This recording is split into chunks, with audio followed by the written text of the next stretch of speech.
Spravedlivý žije z víry. Справедливий живе з віри. Či my máme být jako Abraham. Ми маємо бути як Авраам. Čili počítat vážně s Bohem. Серйозно рахувати з Богом. Žít z víry. Жити з віри. Jistě, my máme příklad proroku Davidovi, Певне, маємо приклад і на пророку Давидові, v Abrahamovi. приклад Авраама. I v jeho slabostech vidíme, В його слабкості, як він jak robili pokání.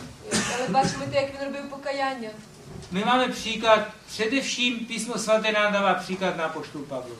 Передовсім Святе Письмо нам дає приклад апостола Павла.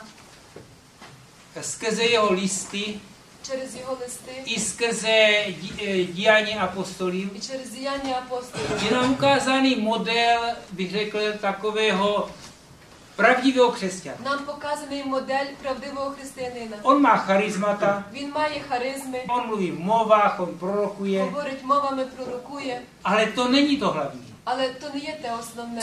On je bitý, Він є битий, pronásledovaný, переслідуваний. ho bičovali několikrát, Декілька разів його бичували, kamenovali каменували, a on jde dál. але він іде далі. On se nevzdává.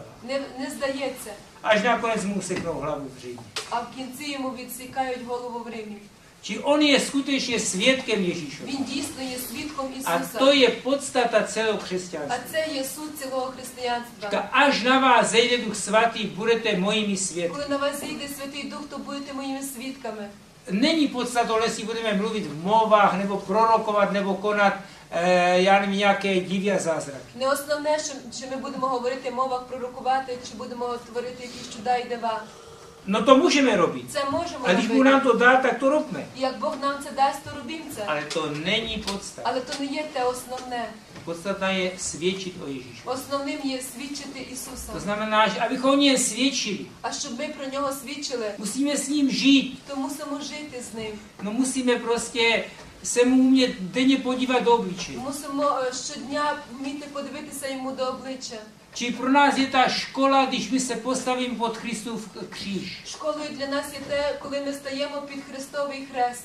Znovu se mu zadíváme do jeho obličeje. Знову подивимося йому до обличчя. Tak, ty jsi za mě zemřel. Скажемо, ти за мене помер. Ty jsi Bůh. Ти є Бог. Ty jsi prolil za mě svoji krev. Ти проляв за мене свою кров. Ale ty jsi také vstal z mrtvých. Але ти також і воскрес. Ale ty jsi také tu přítomen. Але ти є також і тут присутній.